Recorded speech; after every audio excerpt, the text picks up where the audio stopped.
Action and reaction. In physics, every action has an equal and opposite reaction. The same applies to the realm of the mind. Every thought you nurture, especially profound beliefs and openly expressed convictions, will create both its intended result and its conceptual opposite, and will somehow manage to attract both of them into your reality. You can think of this as reality testing you to see if you meant it, and outlandish as it seems, it works with incredible consistency, and in ways too blatant to miss.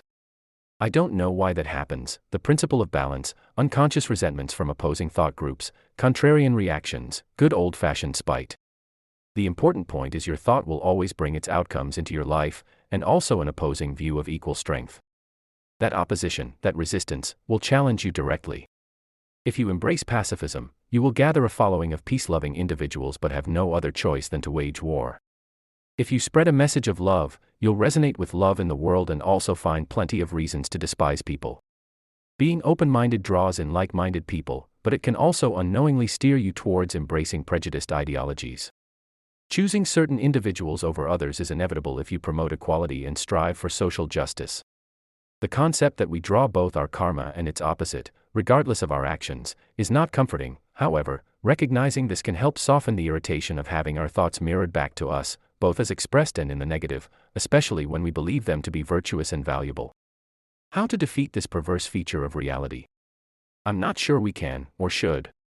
Reality managed to keep itself in balance despite our hubris and delusion that we can make it better, and progress, when made, is slow and delivered in homeopathic doses.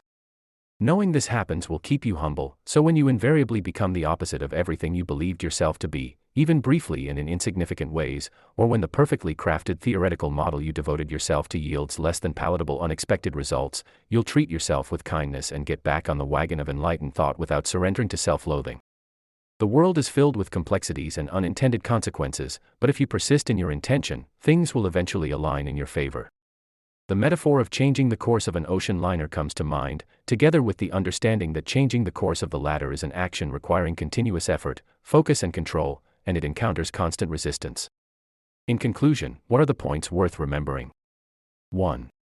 Every thought attracts into your life its physical consequences and its theoretical opposite. 2. Resistance to your thought is commensurate to its power.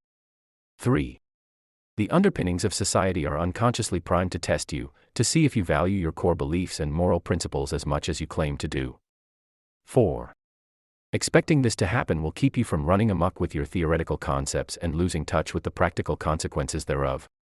5. Consistency of thought eventually triumphs over the constant and equally strong opposition every one of our ideas and intentions attracts, but it does so slowly and requires sustained long-term effort.